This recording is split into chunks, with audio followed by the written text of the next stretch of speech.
9. Andrew Beard. Alyssa Burkett had just arrived at work in Carrollton, Texas one day in late 2020 when she was shot and stabbed to death. The 24-year-old was pronounced dead at the scene. Later that day, they discovered an abandoned SUV near an alleyway. They soon found out that the vehicle had recently been purchased by a man matching the description of 33-year-old Andrew Beard, the father of Burkett's 1-year-old daughter. Surveillance footage revealed that the SUV had been parked at the spot roughly a half hour after Alyssa's murder. Inside the car, police found a diaper bag with a serrated knife, a burned makeup brush, and work boots that had been cut up and bleached inside of it. The former couple were entangled in a bitter custody battle over their child when the killing took place. This only strengthened detectives' suspicions that Beard had something to do with the crime. Beard reportedly admitted to placing a GPS tracking device on Burkett's vehicle and following her to her workplace, where he shot her in the head. He also acknowledged that he carried out the gruesome act in hopes of getting sole custody of their daughter. However, the plan was a colossal failure, which left their baby in Child Protective Services, with one parent dead and the other behind bars. Burkett's family and the boyfriend said that she suspected her ex of tracking her whereabouts and feared that he would come after her. They also pointed out that Beard seemed overly obsessed with Burkett and their daughter. He was convicted of both charges and faces up to 2 life sentences. His next court date is scheduled for October 6, 2022. 8. Haley Keating. After meeting 27-year-old Haley Keating in 2018, Matthew Wormleighton told his friends that she was crazy, but that she was really good in bed. Despite the remark, which might suggest that the 45-year-old had purely casual intentions, the couple dated for 3 years and even got serious enough to move in together. However, Wormleighton eventually decided he'd had enough of the volatile relationship, and in 2021, he attempted to leave Keating. That same night, he ended up dead in their shared home in Somerset, England, with a kitchen knife lodged 4 inches into his chest. Keating called emergency services and initially said that she'd stabbed her partner, but later said that the knife landed in Wormleighton's chest after she threw it in his general direction. Throughout Keating's murder trial, she claimed that her former partner was abusive and also stated that he'd attempted to choke her before she flung the knife at him. In the meantime, 2 of Wormleighton's exes testified that they never knew him to be violent, and the prosecution speculated that Keating had mental issues that caused her to lack self-control.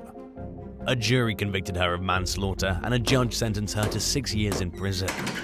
He noted that the toxic dynamic between the pair went both ways, and that it was clear that they were in love, but were bad for each other. 7. COURTNEY CLENNEY.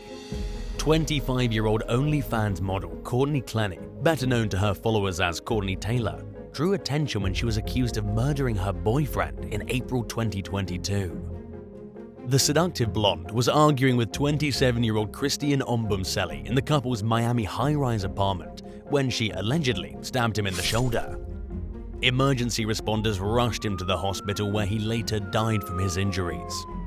CLENNEY claimed that she acted in self-defense and that she threw the knife at her boyfriend from 10 feet away. In the meantime, she was hospitalized due to concerns over her mental state. It was clear to many who encountered the couple before Ombumseli's death that their relationship was volatile and toxic. Police told the media that they'd responded to numerous domestic violence calls at the residence in the months leading up to the stabbing.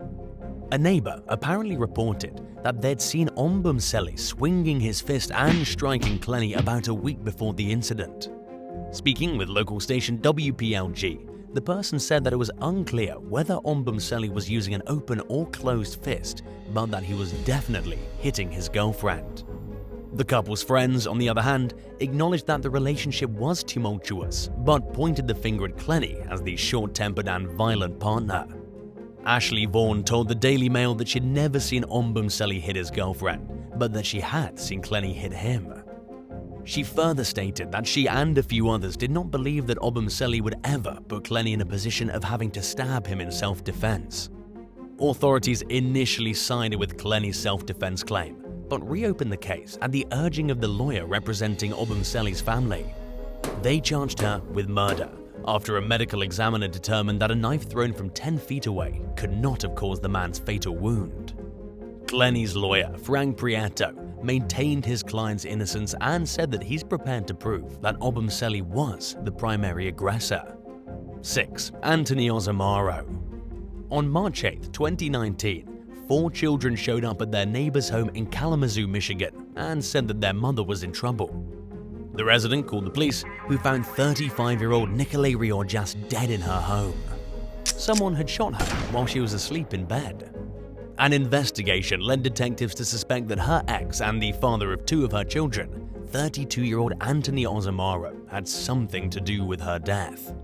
They charged him with open murder and a felony firearms offense.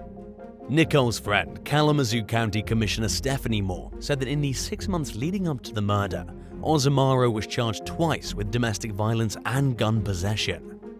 And it was discovered that he was ordered to stay away from Nicole just 3 weeks before she was shot dead. According to a detective who spoke at one of the suspect's court hearings, the night before Nicole was killed, she told a friend that OZOMARO was being extremely controlling. She had been trying to get away from her ex for months, but he refused to leave her alone. OZOMARO underwent a mental health evaluation and was recently found incompetent to stand trial, but was considered restorable. This meant that experts believed his mental state could be repaired to a point where he would be able to face justice. During the evaluation, he told the psychiatrist that he believes he's being held in jail as a prisoner of war.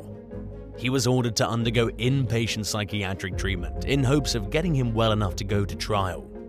However, that can't happen until a bed opens up at a local mental facility. In the meantime, OZOMARO has refused to attend his court proceedings. 5. Mallorie Cook. In 2020, a police officer in West Palm Beach, Florida, was investigating a report of a stabbing when he spotted a woman with her arms around a man's neck. When he got closer, he realized that the man's neck was cut deeply on the left side. When he was approached by the officer, the victim reportedly said, "My crazy ex-girlfriend stabbed me." The woman, who was later identified as 24-year-old Mallorie Cook, allegedly admitted to stabbing the man and apologized. She was charged with attempted murder and aggravated battery. In the meantime, the victim was rushed to the hospital with what they initially assumed were life-threatening injuries, according to the Palm Beach Post. Thankfully, he survived the incident. Cook later claimed that she saw a knife in her ex-boyfriend's bed, but wasn't sure if she'd stabbed him. She said that it may have happened while the couple argued over the man's alleged drug and prostitute addictions. Just months earlier, Cook had been involved in another suspicious incident. According to court records, a man went to the emergency room with a cut to his hand and claimed that he had injured himself while cutting onions. Authorities didn't believe the story and instead pointed the finger at Cook, whom they charged with battery. However, the case was dropped just weeks later when the state decided not to pursue further legal action. It's unclear whether the victim in the first incident was the same man that Cook was accused of stabbing in 2020. 4. Felipe Lopez.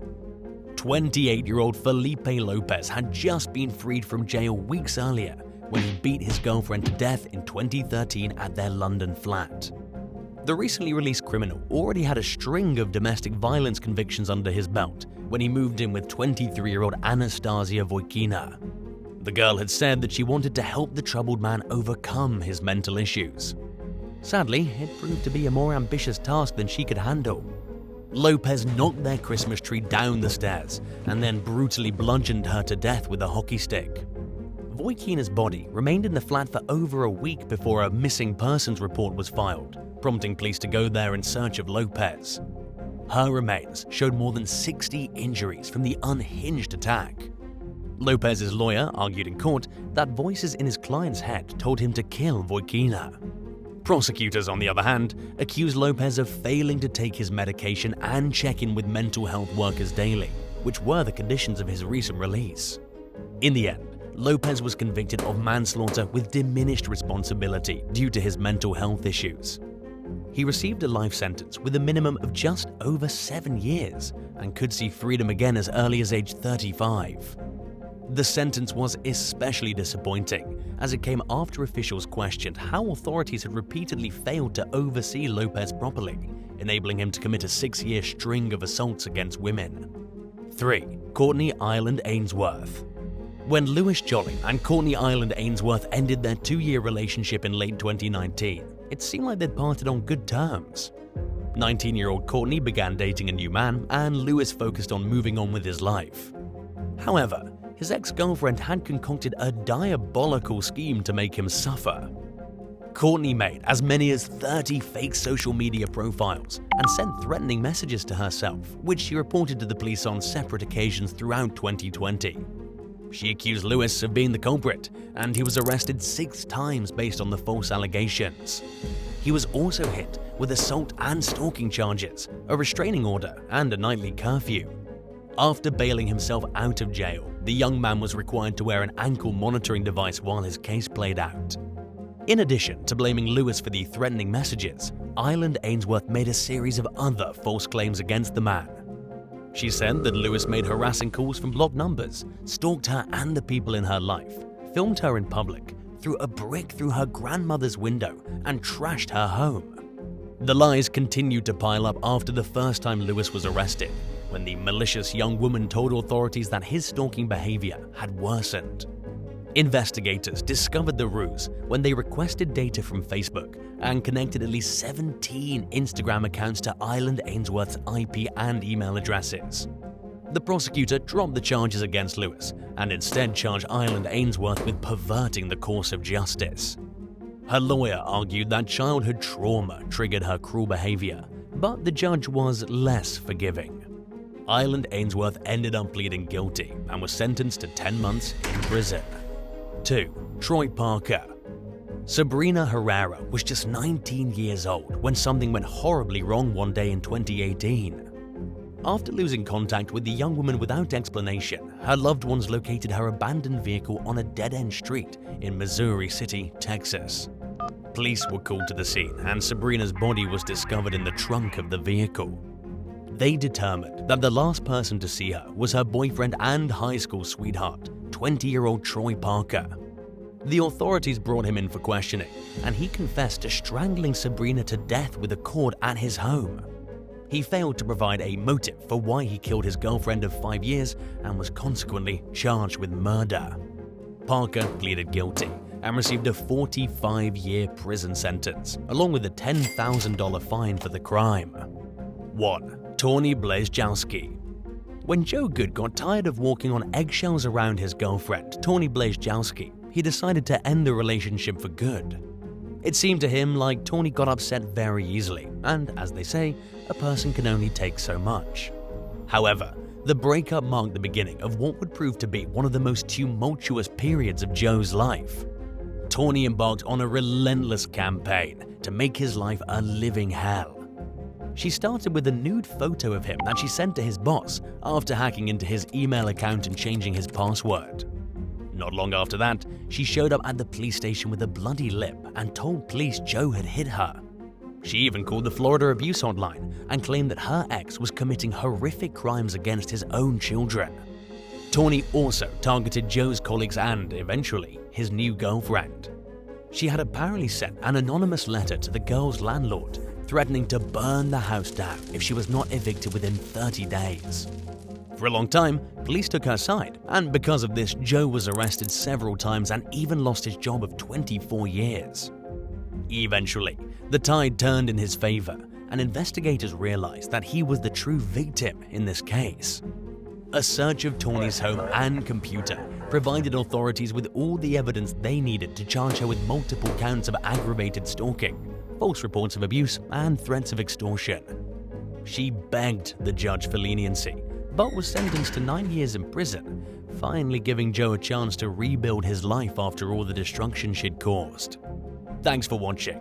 Would you rather live next door to your most recent ex for a year, or spend a month working alongside an obsessed former partner?